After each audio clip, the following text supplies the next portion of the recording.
The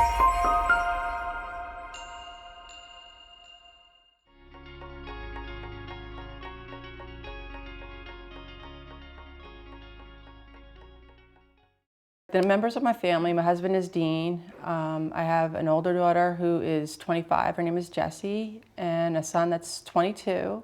The name of my child with Dravet syndrome is Amanda.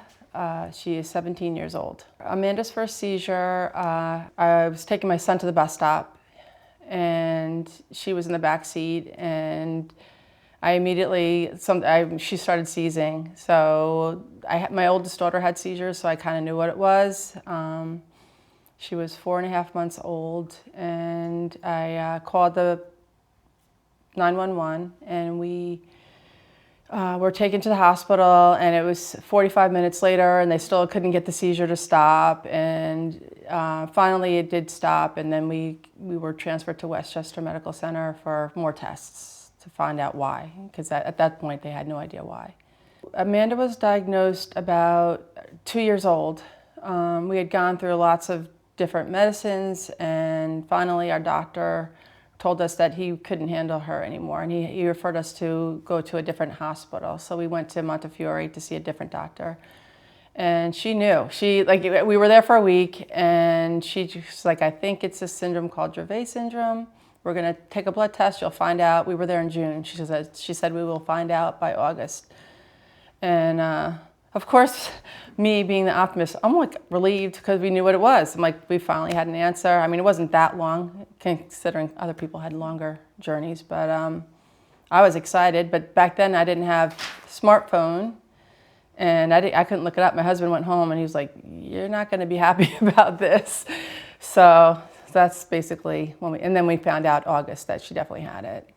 She's having better, she'll have 2 weeks in between, she has seizures, I would say 5 a month, 5 major seizures a month. And she'll have a little break in between, she'll have two weeks in between the seizures.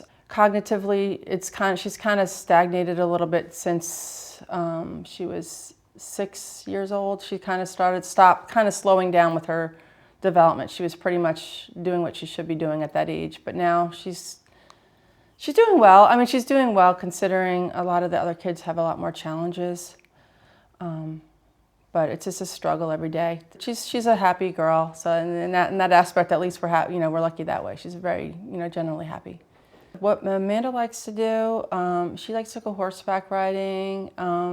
She loves to swim.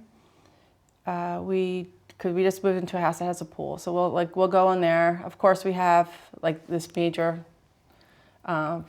life vest that she wears, and she knows she has to wear it when she goes in the pool. I got her a recumbent bike because we're afraid of her falling now. So she loves to ride that. It's like a tricycle. She loves to ride that. She loves movies, Disney, anything Disney. There's no delay. She loves everything Disney. So we've been there a couple times, and that's been her favorite thing to do. She's struggling in school. She's in a special ed class with 8 children, and they said they are supposed to tailor it to her. They do, in the sense that they give her a lot of time to do things, but math, she's still struggling with simple addition. She gets simple addition, but she's like word problems, things like that. She struggles with doing anything by herself. She can't.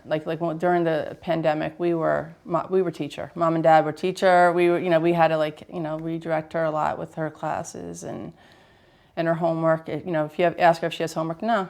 Every night, no. So I'm like, then I go to the her class, her Google Classroom, and I see that she does have homework because I think it's hard, and when it's hard, you just don't want to do it. Probably the hardest part is never having time off. I sleep with her at night. On most nights, my husband will sleep with her on the weekends.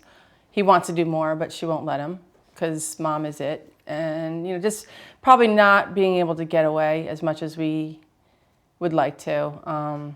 Before the pandemic, I used to go away with my girlfriend for 5 days, and that was all I needed. I needed 5 days, and I'm good.